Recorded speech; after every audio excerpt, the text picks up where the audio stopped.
Walipofikia mkutano, mtu mmoja akamjia akampigia magoti akisema, Bwana, umrehemu mwanangu, yani umhurumie mwanangu. Ndiyo. Kwa kuwa ana kifafa na kuteswa vibaya, maana mara nyingi huanguka motoni na mara nyingi majini. Nikamleta kwa wanafunzi wako wasiweze kumponya. Yesu akajibu akasema, enyi kizazi kisichoamini kilichopotoka, nitakaa pamoja nanyi hata lini? Nitachukuliana nanyi hata lini? Mleteni huku kwangu. Yesu akamkemea pepo, naye akamtoka. Yule kijana akapona tangu saa ile. Kisha wale wanafunzi wakamwendea Yesu kwa faraga wakasema, mbona sisi hatukuweza kumtoa? Yesu akawaambia, kwa sababu ya upungufu wa imani yenu. Kwa maana amini nawaambia, mkiwa na imani kiasi cha punje ya haradali, ambayo kimsingi karibu kila Mkristo anayo. Yani imani ya punje ya haradali hata aliyeokoka leo anayo. Shida iko wapi? Okay. Mungu akitupa neema, kama nitaulizwa nitajibu hilo. Shida iko wapi? Yesu akamwambia, kwa sababu ya upungufu wa imani yenu. Kwa maana amini nawaambia, mkiwa na imani kiasi cha punje haradali, mtauambia mlima huu, ondoka hapa uende kule, na utaondoka, wala halitakuwapo neno lisilowezekana kwenu. Lakini namna hii haitoki ila kwa kusali na kufunga. Ukiwa na tabia ya kusali na kufunga, kuna mambo lazima yaondoke. Tukiwa hatuna tabia ya kusali na kufunga, kuna mambo yatagoma. Ndio. Nitaka uchagize hiyo kwa sababu kwa maelezo yale ambayo umesema, kuna wakati lazima tutumie nguvu. Ndio. Kuna wakati tunapambana. Ndio. Na kuna wakati mambo yanaweza kuwa marahisi sana. Ndio, kabisa. Sasa kwa maelezo haya kwamba watu wanaweza wakafika hatua wakakosa mvuto baina yao. Yes, kabisa. Iko ile ya kibinadamu ya kisaikolojia, lakini iko ya roho. Ndio.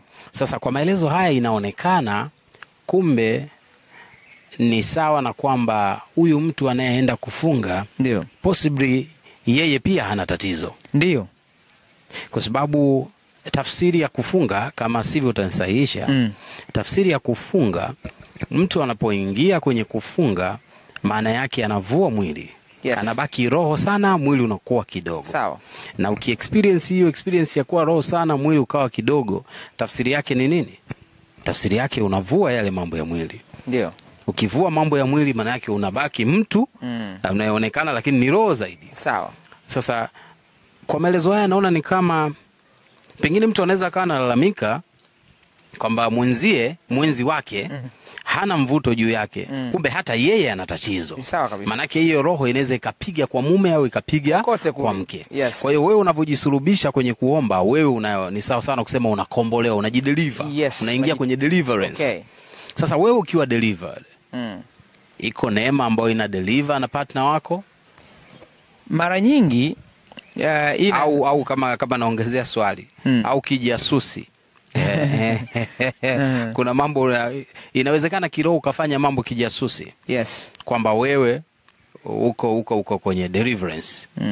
Na ukiwa kwenye deliverance, ukiwa na partner wako, na yeye anakuwa delivered on the way.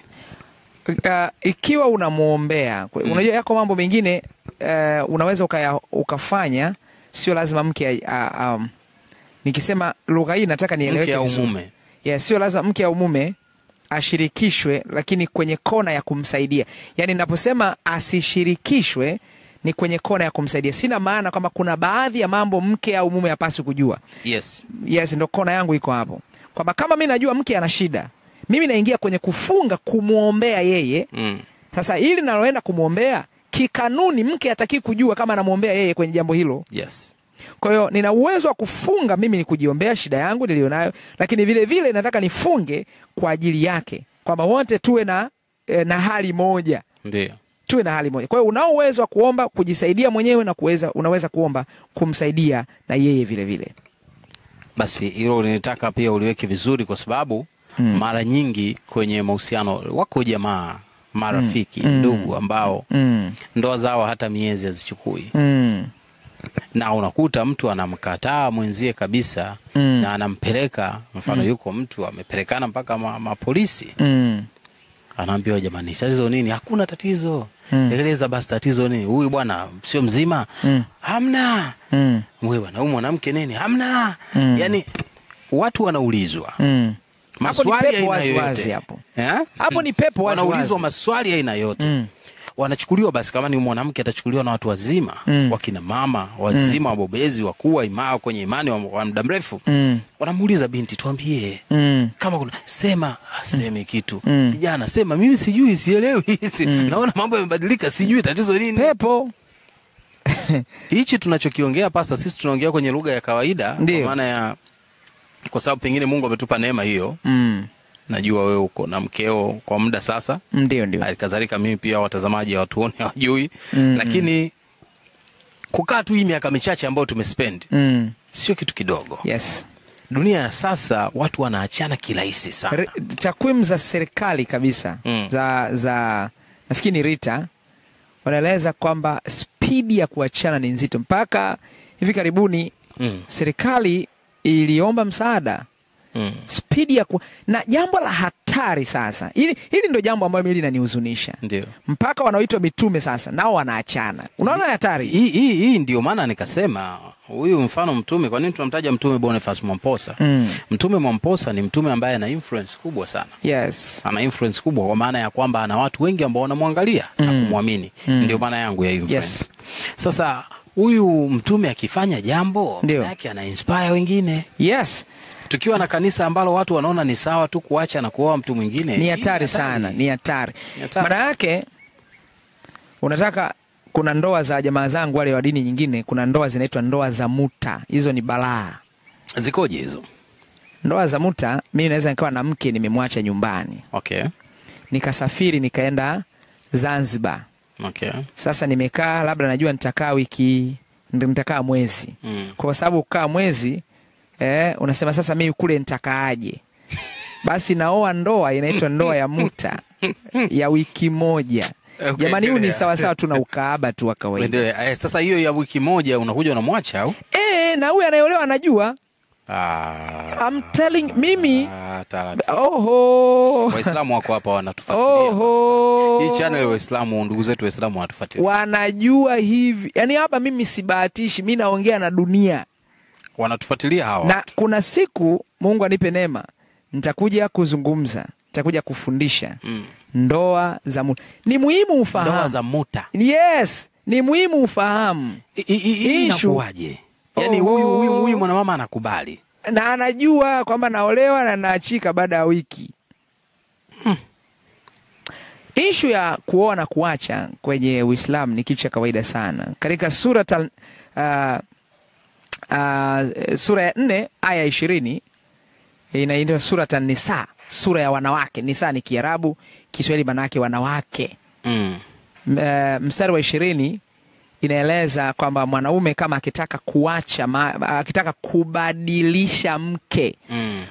Unaelewa maana neno kubadilisha? Tafsiri ya Kiswahili kizuri, kubadilisha ni kama wanavovaa shati na kuvaa jingine, au kubadilisha makochi umeyachoka. Haya mafundisho unayafundisha Waislamu wanayajua? Sijui kama wanajua, sijui kama ndo tunavumbua mambo mapya. Au ndo yale mambo ya kwamba Biblia inafichwa. Kuna baadhi ya zebu wenzetu Biblia inatumika Jumapili tu. Swala la ndoa za muta, hilo wanajua. Ila hii niliyosema ya 4:20 sijui kama wanajua. Sijui kama wanajua. Ila ndoa za muta wanajua vizuri. Ni kama ile niliyozungumza ya jamaa yule, ile swala la Sule kudanganya. Wanajua kwamba wameruhusiwa kudanganya kwa maslahi ya dini. Yaani wanaweza kusema uongo na wanajua wanasema uongo. Hiyo ni kwa mujibu wa kitabu kinaitwa Mkweli Mwaminifu, juzuu ya 3 na ya 4, ukurasa wa 57, hadithi namba 855. Wanajua kwamba wameruhusiwa kudanganya. Turudi sasa. Yes. Turudi pale kwenye watu wanaachana. Yeah. Zinatafutwa suruhu. Yeah. Watu hawataki suruhu. Ndio. Hapa katikati kuna roho chafu. Hapo katikati kuna roho ya adui. Kuna pepo. Sasa yuko mtu anapitia hali hiyo sahihi. Ndio. Hajaokoka, amjui Kristo. Na akitusikiliza pengine anacheka moyoni, anasema hao jamaa they don't know any shit. Yes. Yani they know nothing. Okay. Yani hawajui chochote hao bwana. Yani wanaongea kitu wasichokifahamu. Hebu wafunulia ya makablasha ya neema ambayo Mungu ametupatia. Sisi tunayo neema. Okay. Waelezee hii neema mimi na wewe tunaelewana na baadhi ya watu. Yeah. Yes. Kwanza ni muhimu tufahamu, hakuna mtu yeyote ambaye anaweza kuketi na mtu ambaye amezaliwa tofauti na yeye, na wewe umezaliwa tofauti na yeye, mkakaa kwanza msikosane. Hilo ni jambo la kwanza la muhimu la kufahamu. Na mtu yote mwenye akili lazima ajue binadamu wote hatupo sawa. Tunatofautiana. Na hii hapa naongea rohoni sana. Ni ukweli usiopingika. Kwamba watu wanaweza wakakaa vimada kwa miaka hata 20 na wakasurvive. I'm telling you the truth. Kwamba siku watakapoamua kufunga ndoa, inawezekana wakakaa hata mwezi mmoja wasichukue wakaachana. Nini maana yake? Ndio. Kati ya kitu shetani anachopambana nacho katika ulimwengu huu, kuna vitu vingi anavyopambana navyo. Moja jambo ambalo anapambana nalo ni kuambia watu kwamba Yesu hakufa wala hakufufuka. Ndio. Hilo ni jambo namba 1 analopambana nalo kuliko yote. Kwa sababu anajua ukijua kwamba Yesu Kristo amekufa na kufufuka, ukisema amekufa maana yake alimwaga damu. Ndio. Na kama alimwaga damu ndio anayoiogopa shetani. Damu ya Yesu ndio yenye nguvu ya kumkandamiza, ndio yenye nguvu ya kumharibu, ndio yenye nguvu ya kumsambaratisha. Ufunuo Yohana 12:11, nao wakamshinda. Mstari wa 7 inaeleza habari ya shetani. Maana yake nao wakamshinda shetani kwa damu ya mwana kondoo Yesu Kristo. Maana yake kwa shetani anapingana na watu kuijua hiyo. Ndio maana ameanzisha dini nyingi za kukataa kwamba Yesu hakufa wala hakufa. Hilo namba 1. 2, shetani anapambana na kitu kinaitwa ndoa. Kwa sababu kama akiwafanya watu waishi pamoja bila ndoa, anajua wote wanakwenda jehanamu ya moto. Kwa hiyo anawapa amani feki. Wote wanakwenda motoni. Lakini wakifunga ndoa, manake hawa sasa wamerudi katika mpango wa Mungu. Ndio. Anaweza kuleta vurugu za kila namna, waachane. Sasa katika mazingira hayo lazima tufahamu kwamba unapokaa na mtu ambaye alizaliwa kwao, alikuwa na tabia zake, alilelewa na watu wake, na wewe ulilelewa kivyako, kuna mambo hata yakubali na kuna mambo yeye hata yakubali. Lazima kuchukuliana. Na kama kuna hali fulani ya vurugu na hali ya kutokuelewana, ingia kwenye maombi ya kufunga. Sio kukwepa. Amna kukwepa. Mbinguni ni gharama. Na hii gharama isisitizwe sana, kwa sababu watu wanafikiri tu mambo ya Mungu yanakuja tu kama ubaridi. Hakuna kitu cha namna hiyo. Kuna kitu cha namna hiyo. Hawajui kuna kusafa. Yesu Kristo anatupa mfano. Yesu kabla ya miujiza yote ilitangulia nini? Maombi ya kufunga siku 40. Ndio safari huko mbele miujiza inatendeka. Lakini hata alipokuwa anafunga kuna mambo ya kujifunza. Yesu alipofunga siku 40, shetani alitoka kupambana naye. Mara baada ya kutoka, toa maandiko. Mwisho wa yote shetani akamkimbia. Alipomkimbia ndipo malaika wakaja wakamtumikia. Malaika wakishuka kunakuwa na uwepo. Tafsiri yake ni nini? Maana yake ukiingia kwenye kufunga, unapofika katika kufunga kuna mashindano mengi. Kuna mashindano ya kusema acha kufunga. Kuna mashindano ya kusikia wali unanukia sana. Kuna mashindano ya kila tumbo linauma sana. Unasikia miguu kila kitu unachokiona na kizuri. Yes. Pambana na hiyo hali. Shinda. Ukishinda, shetani ataondoka. Na akiondoka, utarudi kwenye hali ya uwepo wa mwanzo uliomuona mke wako. Ndio. Utarudi na ndoa itakuwa na amani. Na nakuhakikishia hiki, lazima nikuseme mapema kwamba utakuwa kwa amani, itakwenda, itarudi tena. Yaani lazima utatembea tambarare kukutana na mlima. Ni mapambano. Yaani hiyo ndio safari. Mpaka parapanda inalia. Kuna reality, hapa tunafanya reality check. Baadhi ya reality watu hawaambiwi. Ndio. Yaani mtu akiokoka, kuna ile neema ya mwanzoni ambayo anakuwa nayo. Ndio. Anafikiri maisha ni hivyo tu. Kuna wakati ni kama Mungu anakuacha. Yes. Lakini yupo. Ni kama nani yule mwimbaji alisema tai. Tai kuna wakati anapofundisha watoto kuruka anawaacha. Ni mtoto anapokuwa mwanzoni. Kwa nini mtu anapookoka anasikia uwepo, anasikia raha, anasikia kwa nini? Utamu sana. Kuna utamu usioelezeka bwana. Mtoto anapozaliwa, kila kelele, kila kilio, mzazi lazima aje haraka sana kuangalia mtoto analia nini. Lakini kuna wakati atakuwa huyu. Kuna wakati atatandikwa bakora. Natamani ndugu yangu Iso asikie. Ndugu yangu Iso kokote alipo, najua atakapoangalia. Ndio. Ndio. Huyu ndugu bwana akipata jambo zuri anashukuru sana, anaomba Mungu asante bwana. Anamshukuru Mungu, yani utasema huyu ndugu anajua kushukuru Mungu. Lakini akiminywa kidogo analalamika vibaya mno. Na ukimwambia ndugu kwa nini unalalamika, anakuambia Mungu ni baba yangu bwana. Nimwambie nani? Sasa huwa ananifurahisha vile ambavyo anamdekea Mungu. Hizi kauli alizipaswa kuzisikia Bwana Yesu. Kuna wakati mtoto atalilia kitu. Akilia sana anatandikwa bakora. Ndio. Mtoto analia gari, anaambiwa hapana, ili uwezi kupata. Hapana, umri wako na Mungu ndio yuko hivyo hivyo. Na Warumi, unajua yako mambo mengi tunayoalilia. Warumi sura ya Wagalatia sura ya 4, andiko hili ni muhimu sana.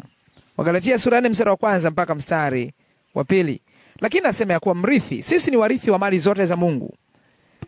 Lakini nasema ya kuwa mrithi wakati wote anapokuwa mtoto hana tofauti na mtumwa, angawa ni bwana wa yote. Yani anapokuwa mtoto mdogo anafanana na mtumwa, ingawa yeye ni bosi wa vitu vyote. Ni kama mimi nizae mtoto na mali zote nilizo nazo, ninaweza kumwandika labda mtoto huyu ndiye anamiliki wa mali hizi zote. Lakini kiukweli ni mmiliki kisheria, lakini sio mmiliki reality, kwa maana ya anaweza kuamua chochote katika hivyo. Hawezi kuamua chochote. Na badala yake katika umri huo ataendelea kutuma, kaniletee maji, wakati yeye ndo bosi. Kafanya hiki, nenda dukani kanunulie wembe, lete hivi. Lakini ni bosi. Lakini hana tofauti na mtumwa anapokuwa nini? Ni mtoto. Mungu anataka nini? Anachokitafuta ni akue katika ajielewe, afike umri kamili ambao baba anamwona sasa huyu anajielewa. Sasa mwanangu, ulipokuwa mtoto nilikuandika wewe ndio mmiliki, hivi mali zote ni zako. Mstari wa 2 wa Galatia anasema, bali yu chini ya nianze nirudie tena mstari wa 1. Lakini anasema ya kuwa mrithi wakati wote anapokuwa mtoto, awapo mtoto hana tofauti na mtumwa, angawa ni bwana wa yote. Bali yu chini ya mawakili, anakuwa chini ya msimamizi. Yuko chini ya wasimamizi wa hizo mali zake. Bali yu chini ya mawakili na watunzaji, hata wakati uliokwisha kuamriwa na baba. Wakati ukifika ndipo anapewa mali zote. Kwa hiyo katika ndoa, katika chochote iko hivyo hivyo. Unapoanza ndoa, jambo lolote, unapoanza ndoa, uzoefu unaonyesha mwaka mzima wote wa kwanza mnakuwa mpo peponi. Mna enjoy matunda. Hautaona kasoro ya mkeo, hautaona kasoro ya mumeo. Unaona amani. Ni ndoa chache sana ambazo zinapata mgogoro ndani ya mwaka mmoja. Ni chache sana. Lakini baada ya mwaka mmoja, mwaka wa pili, utaona kasoro kama 907 za mkeo na mumeo. Utaona kama ulikosea, hapana, hujakosea. Ingia kwenye maombi ya kufunga tu. Na baada ya hapo utaona kila kitu kinakaa vizuri. Na hii ndiye kanuni, utavuka na utaona hakika nilipata mke mwema. Mimi mke wangu nilimpa jina tangu mwanzo na mpaka sasa namuita hivyo. Tangu nafunga naye ndoa nilimtangaza kwamba mke wangu mimi ni malaika. Ndio. Na of course mimi wakati nataka kuoa nilitaka nioe mzungu, na hiyo ndio sababu ya kujifunza Kiingereza sana. Ndio. Kujifunza Kiingereza niongee kama mzungu, na nikamaster, nikaweza hivyo vizuri kabisa. Na lengo lilikuwa ni kuoa mzungu. Nilikuwa na vigezo vyangu nilikuwa navitaka. Hasa siku hiyo wakati naoa nilikuwa naojiwa na MC. Kwamba bwana mimi nilikuja kwenye ndoa yako nikijua bwana unaoa mzungu. Ndio. Sasa vipi, mbona huyu mweusi? Imekuaje? Nikasema jamani, huyu niliyemuoa, huyu ni zaidi ya mzungu, huyu ni malaika. Huyu ni malaika. Sasa sio malaika wa mbinguni, ni malaika wangu mimi. Huyu ni malaika. Na ni kweli kwangu mimi ni malaika. Na mpaka leo ni malaika. Mpaka leo hivi ni malaika. Hajapungua. Kanuni ni nini? Ikitokea upungufu wote kufunga. Ndio. Anakuwa malaika. Tafsiri yake, ndugu mtazamaji, pastor anaposema ikitokea kufunga, tafsiri yake ni kwamba sisi kama binadamu tunaishi katika pande mbili za roho na mwili. Yes. Tukizidiwa katika pande ya mwili tunakimbia katika roho, ambapo ndo kuna uzima huko. Yes. Ndo kuna majawabu yote. Yes. Anaenda anachukua uhalisia wake, maana uhalisia wetu uko katika roho. Yes. Anarudi anachukua uhalisia wake katika roho, anarudi katika mwili, ana relax, maisha yanaendelea. Yes. Na tujue kabisa dunia hii sio mahali petu pa kuishi. Yes. Hapa sisi tunapita. Roho ndio sisi sisi. Ndiyo. Hii miili tumepewa tu ni fashion ya kukaa hapa, ya kusurvive hapa. Yes. Na ndio maana Mungu asingeweza kusurvive na uwezo wake wa kiungu. Akaamua kujipiga fashion aliyotupiga sisi. Na ndio maana Yesu akavaa mwili. Yes. Nafikiri Yes. Wafilipi 2:5 inasema iweni mpaka 8. Iweni na nia hiyo hiyo ndani yenu. Iliyokuwamo pia ndani ya Kristo Yesu, ambaye mwanzo alikuwa yuna namna ya Mungu, naye hakuona kule kuwa sawa na Mungu kuwa ni kitu cha kushikamana nacho, bali alijifanya kuwa hana utukufu, akatoa namna ya mtumwa, akawa na mfano wa mwanadamu. Tena alipoonekana na umbo kama mwanadamu, alijinyenyekeza akawa mtii, akawa mtii hata mauti, mauti ya msalaba. Kwa alivaa mwili, lakini uhalisia yeye ametoka rohoni, ametoka mbinguni. Kwa hiyo jamani, kwa mujibu wa hichi ambacho tumejifunza kupitia Pastor na Bishop Kevin Stefano, kimsingi changamoto kwenye ndoa zipo, ndio, lakini dawa ni kurudi kwa Mungu. Na sio tu kurudi kwa ujanja. Rudi katika kufunga na kuomba. Na minimum requirement kutokana na experience Pastor ambao ameshare na sisi ni siku 3. Yes. Angalia afya yako, angalia neema Mungu alokupa, piga, gonga, kandamiza siku 3 nzito.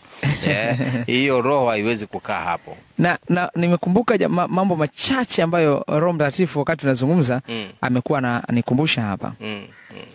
Kama mwanaume au mwanamke, unajua kuna migogoro mingine inapatikana lakini sababu unaijua. Unajua kuna sababu nyingine za kijinga, zina kichwa wala miguu. Kabisa, tuseme ukweli. Ndio. Mwanaume anataka amerudi saa 8. Anataka amerudi, mke amelala, amekuwa yuko hoi kutwa nzima. Sasa anataka mwanaume aliporudi, mwanamke sasa amke, sasa amtengee chakula, alafu akae ale naye. Yaani anayetaka ni mwanaume sasa. Okay. Sio dhambi kula naye. Inawezekana ndio utamaduni mliozoeshana. Sawa. Lakini ninachokifahamu ni jambo moja. Jambo lolote kabla ya kulifanya, ligeuze upande wa pili, lije kwako kwanza. Yesu alisema katika Mathayo sura ya 7 mstari wa 12. Yesu alisema hivi, Mathayo 7:12. Anasema, basi yoyote myatakayo mtendee na watu, nanyi watendeni vivyo hivyo, maana hiyo ndio Torati na manabii. Hebu geuza, wewe umelala kwa mfano. Usiku sasa imefika saa 7 saa 8. Umelala. Sasa mume amekuja kugonga. Umemfungulia kweli. Mwanamke amejitahidi, amekutengea chakula. Unataka na kumbuka yuko kwenye lindi la usingizi. Yaani anafanya hapo, mwili yuko, na tunafahamu mara nyingi tunapokuwa tumelala tukikurupushwa, mwili unakuaje? Unafahamu? Wanawake huwa wana upendo sana. Yes. Of course wanatuhudumia tukiwa sana. Wanatumia upendo mkubwa sana. Yes. Nachokiona hapa Pastor ni kwamba kwa sababu mfano sisi wa Afrika, hasa wa Tanzania, kwa tamaduni zetu mtoto wa kike shughuli hizi ni kawaida. Kuosha vyombo, kuchota maji, wanajifunza tangu utoto. Kwa hiyo na sisi kwa sababu tumekuwa tukiona dada zetu, mama zetu wakifanya, nafikiri na sisi inatuasili kuona kwamba ni sehemu ya maisha yake, ni kawaida. Kwa hiyo tunapoteza hata thamani, hata kuvali vile vitu vidogo wanavyovifanya wao. Kama huo mfano unaotoa hapo, basi ni mateso sana. Ni mateso. Na kama unampenda, the point is that yes, huwezi kumfanyia hivyo. Mtu unayempenda huwezi kutaka aumie. Kama wewe huthamini maumivu yake, definition humpendi. Na inawezekana ushavamiwa na hilo pepo sasa. Sasa unamwona hana lolote, kwa hiyo unataka kumburuza tu, kumpelekesha. Sasa wewe uende kwenye maombi ukamwombee mkeo kwa sababu pengine anakunyima, ukasema huyu ananinyima, kumbe na wewe una matatizo. Yes. Na ndio bana, kumbe kufunga hata kama unamwombea mwingine ni two way delivery. Yes. You deliver yourself na yule mwingine. Yes, jishughulikie mwenyewe, alafu mshughulikie na mwingine. Na hapa kwenye kujishughulikia mwenyewe ni kwa muhimu sana. Yes. Kwa sababu kitu ambacho kama nitakoti vizuri, ndio Biblia inasema wapendeni adui zenu na muombee. ili uwe na uwezo wa kumpenda adui na umwombee, lazima wewe uwe na upendo wa mwingi, upendo uliozidi. Yes. Yes. Sasa kama wewe mwenyewe hauna upendo uliozidi, huwezi kuona kama mtu